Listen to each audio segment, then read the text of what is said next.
ಅಂಬಿಕಾಸುತ ವಿಘ್ನರಾಜನ ಪಿರಿದು ಸಂಸ್ತುತಿಸಿ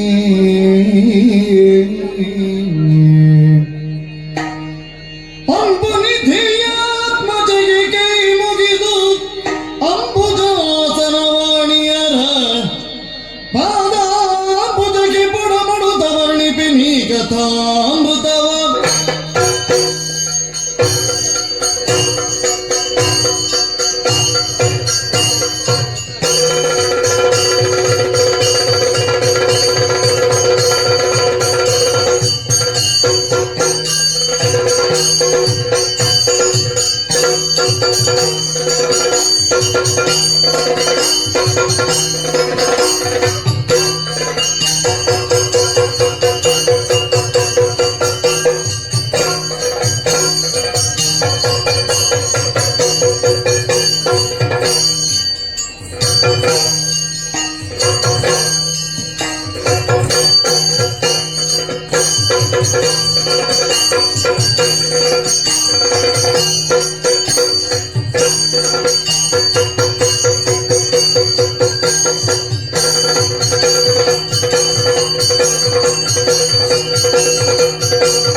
ಭೈರವ ಪರಾಕ್ರಮ ಗಂಭೀರವ ಅಲ್ಲಿರೇನಯ್ಯ ಇರುವಂತಹ ಸ್ಥಳ ಅಯೋಧ್ಯ ಪಟ್ಟಣಕ್ಕೆ ಯಾರಂತ ಕೇಳಿದ್ದೀರಿ? ಶ್ರೀರಾಮನೆಂದು ಕೇಳಿದ್ದೇವೆ. ಅವನ ತಮ್ಮ ಏನಂತ ಹೇಳ್ತೀರಿ?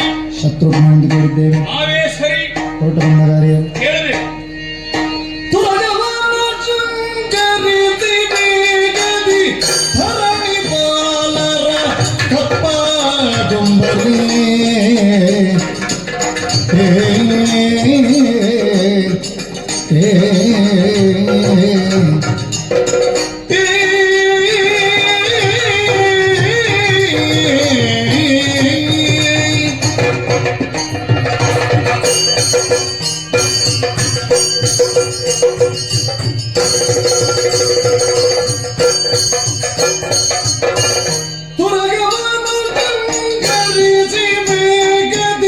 ಧರಣಿ ಪಾಲರ ಕಪ್ಪ ಗೊಂಬರಿ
ನುಡಿದ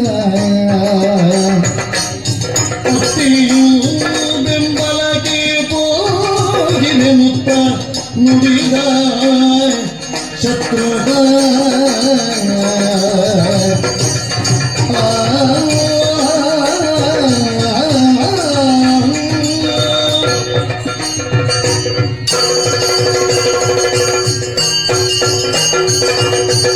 ವೈದೇಹಿ ಸಹಿತಂ ಸುರದ್ರುಮತಿಲೆ ಹೈಮೇ ಮಹಾಮಂಡವೇ ಮಧ್ಯೆ ಪುಷ್ಪಕಮಾಸನೆ ಮಣಿಮಯ ವೀರಾಸನೆ ಸುಸ್ಥಿತಂ ಅಗ್ರೆ ವಾಚಯತಿ ಪ್ರಪಂಚನ ಸುತಃ ತತ್ವಂ ಮುನಿಭ್ಯಃ ಪರಂ ವ್ಯಾಖ್ಯಾಂತಂ ಭರತಾದಿಭಿಃ.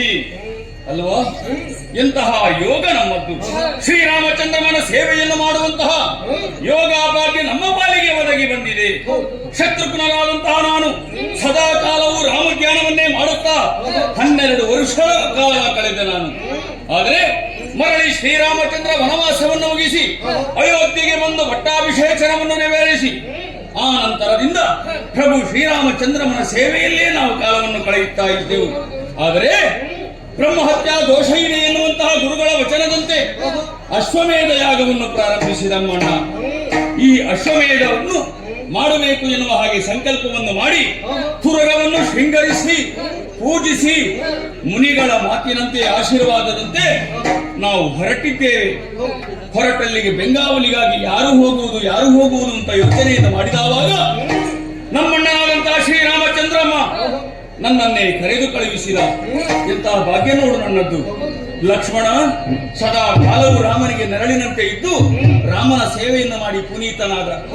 ಭರತ ಅಣ್ಣನ ಪಾದುಕೆಯನ್ನು ಪೂಜಿಸಿದ್ದ, ಹೀಗೆ ಪುನೀತನಾದ. ನಾನೇನು ಮಾಡುವುದು, ಅಣ್ಣನ ಸೇವೆ ಹೇಗೆ ಮಾಡುವುದು, ಹೀಗೆಂದು ಯೋಚಿಸುತ್ತಾ ಇರುವಂತಹ ವೇಳೆಯಲ್ಲಿ ಒದಗಿ ಬಂದಂತಹ ಭಾಗ್ಯ ನನ್ನದ್ದು. ಕುದುರೆಯ ಬೆಂಗಾವಲಿಗೆಗೆ ನಾನು ಮಾತ್ರವಲ್ಲ, ಸಕಲ ಸೇನೆಯೂ ಕೂಡ ಹೊರಟು ನಿಂತಿದೆ. ಪುಷ್ಕಳ, ನೀನು ಕೂಡ ಹಾಗೆ ಶ್ರೀರಾಮನ ಸೇವೆಯನ್ನು ಮಾಡಬೇಕು, ಸದಾವಕಾಶ ನನಗಿದು ಅಂತ ಹೇಳಿ ನೀನು ಸಂತೋಷದಿಂದ ಹೊರಟು ನಿಂತಿದ್ಯಾ. ಅಲ್ಲದೆ ನಮ್ಮ ತುರಗವು ಮುಂದುವರಿಯುತ್ತಾ ಹೋದಂತಹ ಕಾಲದಲ್ಲಿ ಏಕಾಂತನಗರದಲ್ಲಿ ದಮನ ಅಂತ ನೀನಿದ್ದೆ. ರಾಮಚಂದ್ರಮನ ಪ್ರಭುತ್ವವನ್ನು ಗೌರವವನ್ನು ಒಪ್ಪಿಕೊಂಡು ಮೆಚ್ಚಿಕೊಂಡು ಅವನ ಸೇವೆಯನ್ನು ಮಾಡುವುದಕ್ಕೆ ನೀನು ನಿನ್ನ ಬಲ ಸಹಿತ ಬಂದಿದ್ದೀರಿ. ಜೊತೆಗಾಗಿ ಅಣ್ಣ ಹೇಳಿದ ಮಾತಿನಂತೆ ಮಾರುತಿ ನಮ್ಮ ಜೊತೆಯಲ್ಲೇ ಇದ್ದಾನೆ.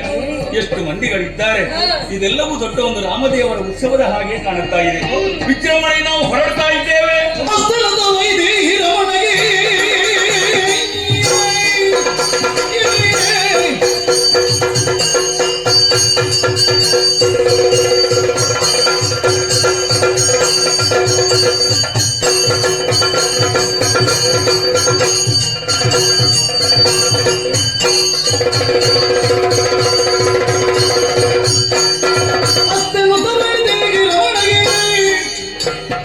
ಶತ್ರು ಹಾದ್ಯರು ನಮಿಸಿ ವಿಜಯಕ್ಕೆ ಉತ್ತಮದ ಹರಿನೊಡನೆ ಹೊರಟರು ಹತ್ತಿಯಿಂದ. ಪುಷ್ಕಳ, ದಮನ ಅಸ್ತುವೆಂದು ಹೇಳಿ ಶ್ರೀರಾಮಚಂದ್ರಮನ ಪಾದಾರವಿಂದಗಳಿಗೆ ಪೊಡಂಬಟ್ಟು ಅವನ ಆಶೀರ್ವಾದವನ್ನು ಪಡೆದು ಕುದುರೆಯ ಬೆಂಗಾವಲಿಗಾಗಿ ನಾವೆಲ್ಲವರು ಹೊರಟು ನಿಂತಿದ್ದೇವೆ. ದೇಶಗಳಿಗೆ ಹೋಗುತ್ತಾ ಇದೆ ಕುದುರೆ. ಕೆಲವರೆಲ್ಲ ಶ್ರೀರಾಮಚಂದ್ರನನ್ನು ಒಪ್ಪಿಕೊಂಡು ಕಪ್ಪ ಕಾಣಿಕೆಗಳನ್ನಿತ್ತು ನಮಗೆ ಸಹಾಯವನ್ನು ಮಾಡುವುದಕ್ಕೆ ಮುಂದಾಗುತ್ತಾ ಇದ್ದಾರೆ. ಇನ್ನು ಕೆಲವರು ಮಾರುಮರೆತು ಯುದ್ಧಕ್ಕೆ ನಿಂತಿದ್ದಾರೆ. ಅವರೆಲ್ಲವರು ಸೋತ ಮೇಲೆ ಮತ್ತೆ ರಾಮದರ್ಶನಕ್ಕಾಗಿ ಕಾಯುತ್ತಾ ಇದ್ದಾರೆ. ಕುದುರೆ ಮುಂದೆ ಸಾಗುತ್ತಾ ಇದೆಯಲ್ಲ, ನಡೆಯೋಣ.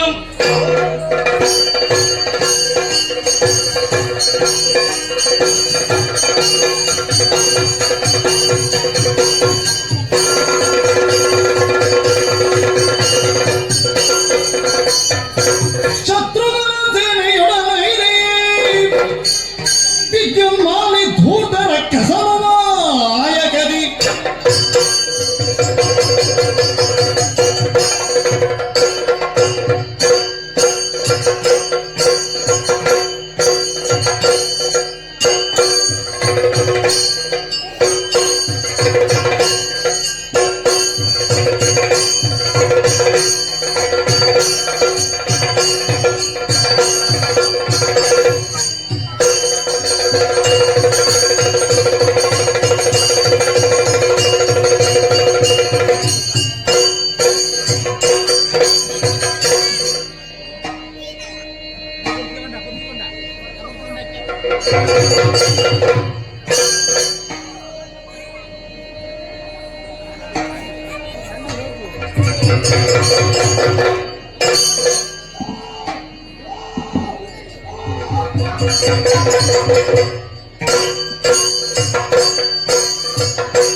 ರಾಕ್ಷಸಗಳೋದ್ಧಾರಕ ಇರುವಂತಹ ಸ್ಥಳ ಘೋರ ವಿದ್ಯುನ್ಮಾಲಿಯನ್ನು ಕೇಳಿದ್ದೇವೆ. ಹೊರಟು ಬಂದ ಕಾರ್ಯ ಕಾರಣ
ಕಾರ್ಗತ್ತ ನಡೆಯುತ್ತವೆ ಮಾರ್ಗದಲ್ಲಿ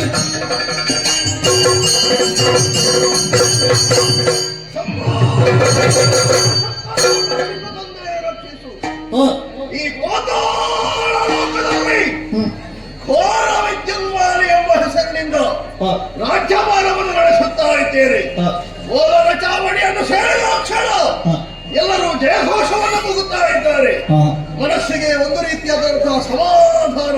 ಹ, ಆದರೆ ನನ್ನ ಬೇಸರವನ್ನು ಯಾರು ಹೇಳಿಕೊಳ್ಳಲಿ. ಹ್ಮ್, ನನ್ನ ಮಿತ್ರನರಂಥ ರಾವಣೇಶ್ವರ ಹ, ಲಂಕೆಯನ್ನು ಮಾಡಿಕೊಂಡಿದ್ದ.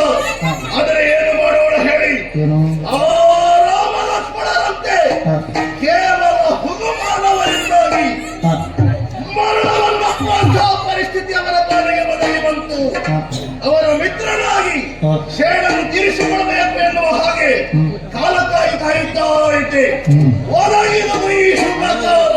ಹಾ. ಏನು ಅಂತ ಕೇಳಿದ್ರೆ ಹ್ಮ್, ಅಶ್ವಮೇಧ ಯಾಗ ಹ್ಮ್, ಅಯೋಧ್ಯೆಯಿಂದ ಕೈಗೊಂಡಿದ್ದಾರಂತೆ. ಬೆಂಗಾವಲಿಗಾಗಿ ಹೊರಟು ಬಂದವ ಶತ್ರುಹಾರ. ಒಳ್ಳೆಯದೇ ಆಯ್ತು ಬಿಡಿ. ಶತ್ರುಹಾರನ್ನು ಕೆಳಗಿದೆವು ಅಂತಾದ್ರೆ ಬಳಿಕ ರಾಮನ ಯುದ್ಧಕ್ಕೆ ಬರ್ತಾರೆ. ಅವರನ್ನು ಕೊಂದು ನನ್ನ ಮಿತ್ರನ ಆತ್ಮಕ್ಕೆ ಶಾಂತಿಯನ್ನು ಕರುಣಿಸಬೇಕಾಗಿದೆ. ಹಾ. ನಾನೊಬ್ಬರೇ ಹೋಗುವುದಲ್ಲ, ಮತ್ತೆ? ಇದ್ದಾರಲ್ಲ ನಮ್ಮವರು.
ಶೀಘ್ರವಾಗಿ ನಮ್ಮನ್ನು ಸಭೆಗೆ ಕರೆದಿದ್ದೆ. ಕರೆದ ಕಾರಣ ಏನು ಎನ್ನುವುದಾಗಿ ತಿಳಿಸಿದರೆ ಪ್ರಮುಖ ಕುಟುಂಬದವರೆಲ್ಲ ಸೇರಿ ಕರಾವತಿನಲ್ಲಿ ಮಾಡಿ ಮುಗಿಸಿಕೊಳ್ತೇವೆ.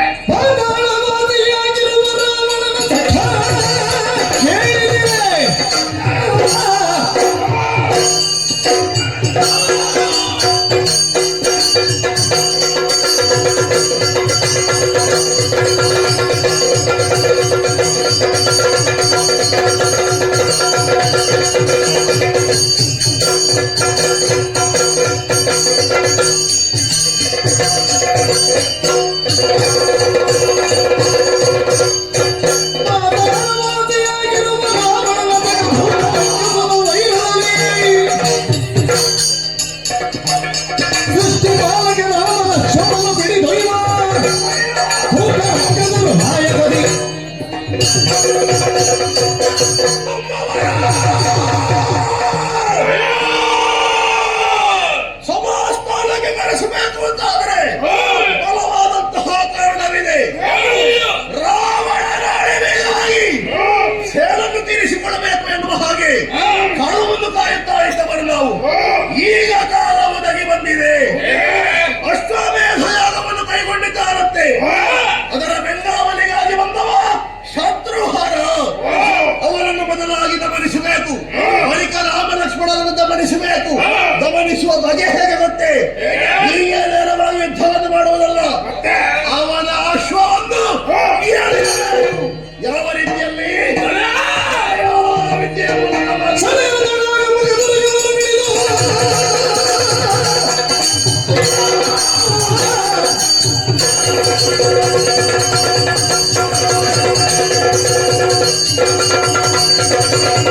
ನಮಗಿರುವಂತಹ ಸೇನನ್ನು ತೀರಿಸುವುದಕ್ಕೆ ಇದುವೇ ಸಕಾಲ. ಆದ್ದರಿಂದ ಆ ರಾಮ ಸೇನೆಯ ಭಯವನ್ನು ಕತ್ತೊಯ್ದು ಆಮೇಲೆ ಆ ರಾಮ ಸೇನೆಯನ್ನು ರಾಮ ಲಕ್ಷ್ಮಣರನ್ನು ಕೊಂದು ಕೇವಲ ಹೀಗೆ ಭಯವನ್ನು ಕದಿಯುವುದಲ್ಲ, ಭಯವನ್ನು ಕದಿಯಬೇಕು. ಕಲುಷಿತ ಆಹಾರವಾಗಲಿ, ರುಧಿರ, ರಕ್ತ, ಮಾಂಸ ಎಲ್ಲವನ್ನು ಆ ಸೇನೆಯ ಮೇಲೆ ಎಸೆಯಬೇಕು. ಕುದುರೆಯನ್ನು ಅಪಹರಿಸಿ ಒಬ್ಬರ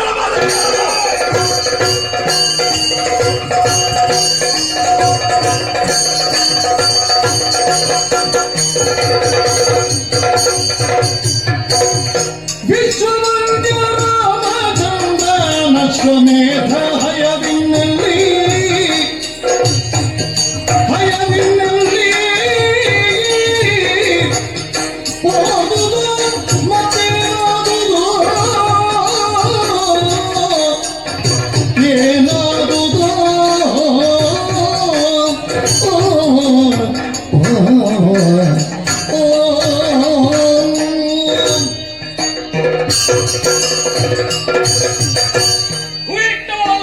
ಧರ್ಮದಲ್ಲಿ ನಮ್ಮನ್ನು ನಾವು ತೊಡಗಿಸಿಕೊಂಡಿದ್ದೇವೆ. ಶ್ರೀರಾಮಚಂದ್ರವನ್ನು ಕೂಡಿಸಿದಂತಹ ಕುದುರೆ ಮುಂದೆ ಮುಂದೆ ಸಾಗುತ್ತಾ ಇತ್ತು. ಪುಷ್ಕಳ, ಏನಿದು ಆಶ್ಚರ್ಯ! ಹೋಗುತ್ತಿರುವಂತಹ ಕುದುರೆ ಕಣ್ಣಿಗೆ ಕಾಣುತ್ತಾ ಇದ್ದ ಹಾಗೆ ಮಾಯವಾಯಿತಲ್ಲ, ಎಲ್ಲಿಗೆ ಹೋಯಿತು? ನಾವು ಅಶ್ವಮೇಧದ ಬೆಂಗಾವಲಿಯಾಗಿ ಬಂದವರು, ನಮ್ಮಿಂದಲಾಗಿ ಈ ಯಾಗ ನಿಲ್ಲುತ್ತದೋ ಏನೋ ಎನ್ನುವಂತ ಭಯವಾಗುತ್ತಾ ಇದೆ. ಏನು ಮಾಡೋಣ? ಎಲ್ಲಿ ಹೋಯಿತು ಈ ಕುದುರೆ?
ಈ ಹೊತ್ತಿಗೆ ನಮ್ಮದಾದಂತಹ ಭಯ ಕಾಣ್ತಾ ಇಲ್ಲ ಎಂಬಾಗಿ ಚಿಂತೆಯನ್ನು ಮಾಡ್ತಾ ಇದ್ದೀರಾ.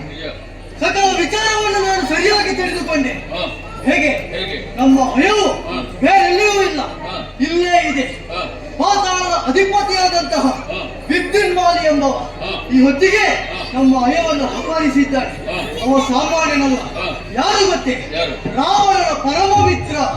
ಈ ಹೊತ್ತಿಗೆ ಬಲಶಾಲಿಯಾಗಿ ವಿವಿಧ ಅಸ್ತ್ರಗಳಿಂದ ಒಳ್ಳೆಯ ಪರಾಕ್ರಮಿಯಾಗಿ ಮೆರೆಯುತ್ತಾ ಇದ್ದಾನೆ. ಈ ಹೊತ್ತಿಗೆ ನಮ್ಮ ಹಯವನ್ನು ಬಂಧಿಸಿದ್ದು ಅವನೇ. ಏನು ಮಾಡೋಣ?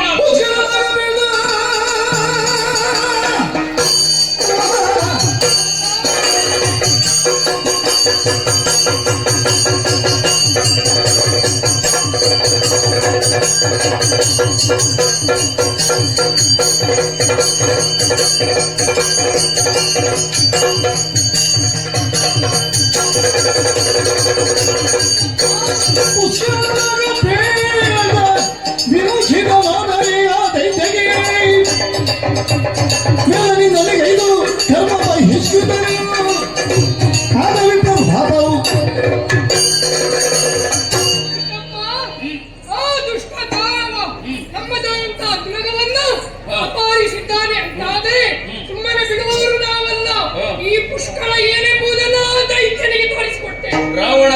ದಶರಥರ ಯುದ್ಧ ಕಾಲದಲ್ಲಿ ಕೆಲವೊಂದು ರಕ್ಕಸರು ನಮ್ಮಣ್ಣನಾದಂತಹ ಶ್ರೀರಾಮಚಂದ್ರನ ಅಸ್ತ್ರಾಘಾತಕ್ಕೆ ಹೆದರಿ ಪಾತಾಳ ಲೋಕವನ್ನು ಸೇರಿಕೊಂಡಿದ್ದಾರೆ ಅಂತ ಗೊತ್ತಿದೆ.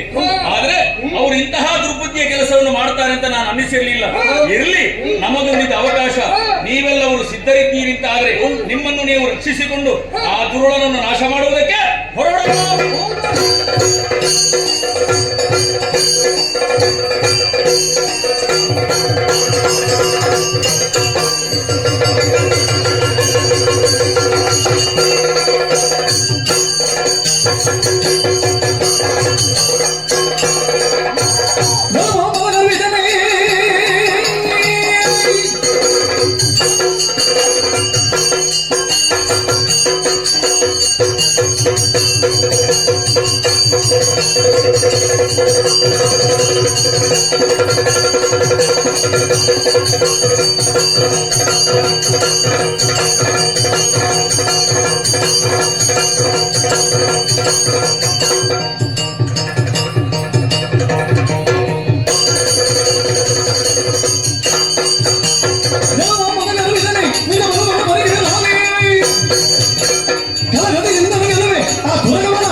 ಈ ಹೊತ್ತಿಗೆ ನಮ್ಮ ಪ್ರಭು ಶ್ರೀರಾಮಚಂದ್ರ ಪೂಜಿಸಿ ಬಿಟ್ಟಂತಹ ಯಾಗದ ಕುದುರೆಯನ್ನು ಅಪಹರಣ ಮಾಡಿ ಬಂಧಿಸಿದೆಯೋ ಬದುಕಬೇಕೆಂಬ ಆಸೆ ಇದ್ದರೆ ಭಯವನ್ನು ಒಪ್ಪಿಸು.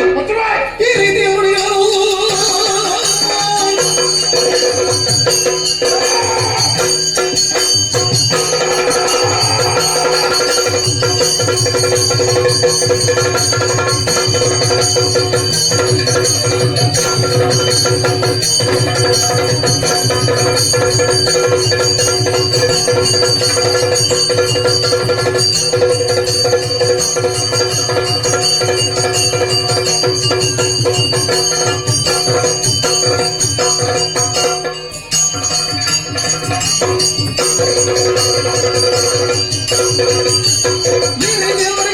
ಈ ಭೂಮಿಗೆ ಧೀರತನೋದೀಗ ಹೋರಾಟದ ಭಾವೇಗ ಸೇವಕರಲ್ಲ ನೀನು. ನಿನ್ನ ತಲೆಯನ್ನು ಕಡಿದು ರಾಮನಿಗೆ ದುಃಖ ಪಡಿಸ್ತೇನೆ.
ಇಂಥ ನಿನ್ನದು ರಾಜ್ಯ ರಾಘವನು ನೋಡಿ ಹೊರಟಿನ ನರ ಸೈತಾನನು ನಾನು ನವದಲ್ಲಿ ಇಂದಿನ ಬಂದಿಗದಂದು ವಿಠಲನೇ ಎಲ್ಲವೂ ವೀರನ. ನಿಮ್ಮಂತಹ ಅಶ್ವಮೇಧದ ತುರಕ ನಮ್ಮಲ್ಲಿ ಉಂಟು, ನಿಮ್ಮಲ್ಲಿ ಬಲ್ಪುಂಟು. ಎದ್ದುಕೊಂಡು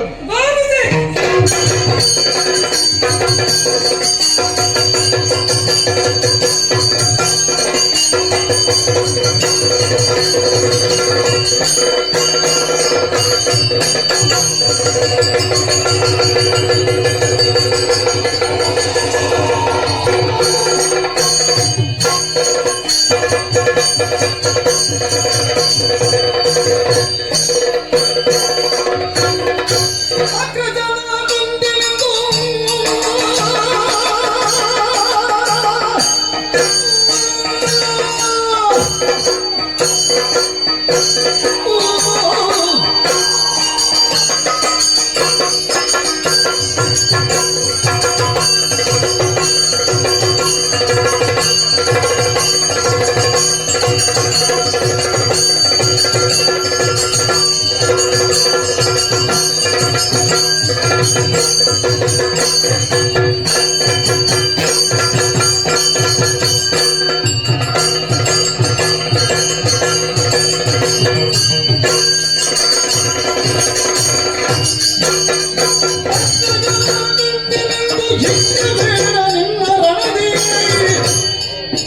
ನಿಗ್ರಹವನ್ನು ಮಾಡದಿರಲು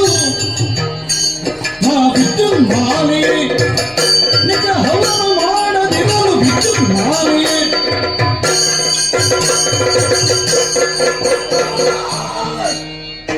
ಅಬ್ಬಾ! ಏನು? ಅಹಂಕಾರಿಯೇ ಹಾ, ಮಾನವಯ್ಯ ಹಾ, ನಮ್ಮೊಡನೆ ಸಮರವನ್ನು ಸಾರಿದೆಯೇನು ಹೌದು.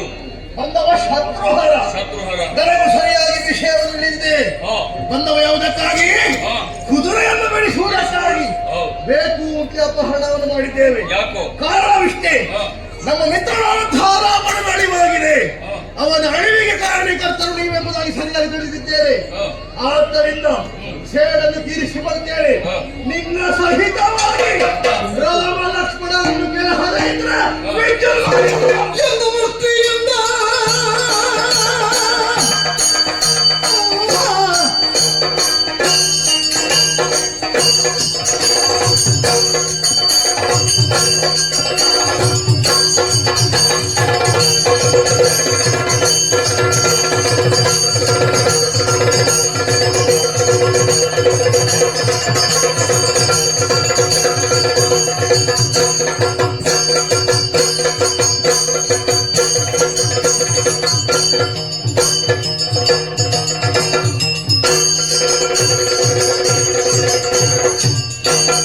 ಎಂದು ಮುಕ್ತಿಯಿಂದ ದೈತ್ಯವನ್ನು ಕಿವಿಯ ಶತ್ರು ಹಾಕ್ಯ ಅಂದು ರೋಷದಿಂದ ಶಕ್ತಿಯಿಂದ ಲೆಚ್ಚನು ಅಂದು ರೋಷದಿಂದ ಶಕ್ತಿಯಿಂದ ಲೆಚ್ಚನು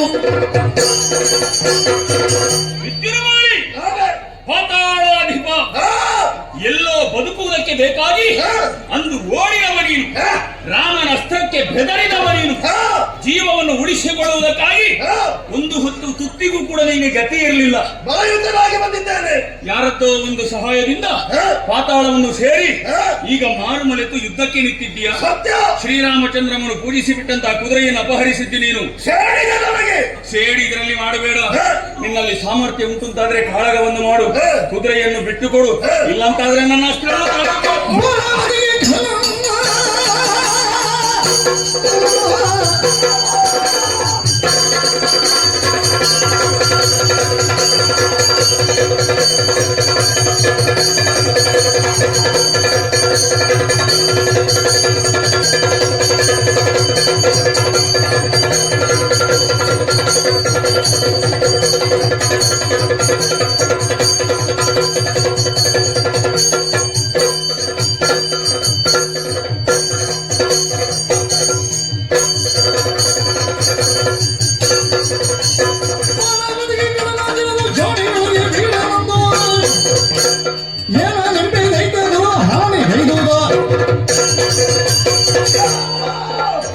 ಭಯವನ್ನು ಬಿಟ್ಟುಕೊಡುವ ಪ್ರಶ್ನೆಯೇ ಇಲ್ಲ. ದೈತ್ಯ ಕುಲವನ್ನು ಹಾನಿಗೈದಂತಹ ನಿಮ್ಮ ಶಿರವನ್ನು ಹಾರಿಸಿ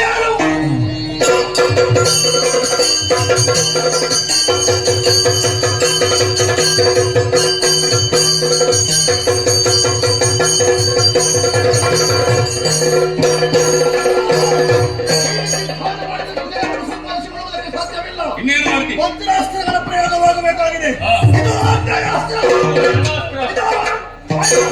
ಪರ್ವತಾಸ್ತ್ರ.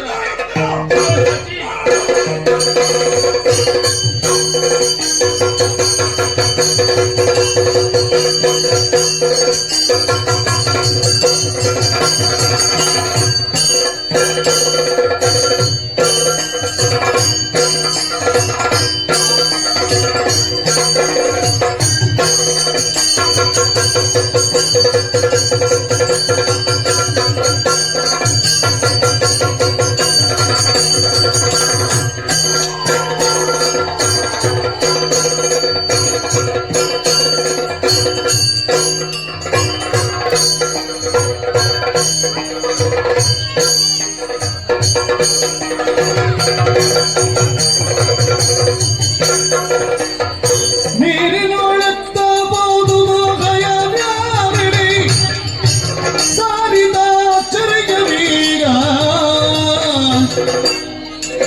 ನೀರದ ಬಗೆಗೆ ಗೋಚರವೆಂದು ಶತ್ರುಘ್ನ ಭೂರಿಸಿ ಮುಟಿಯ ಕಾದನು ಎತ್ತಬೋದುಗೋ ಭಯ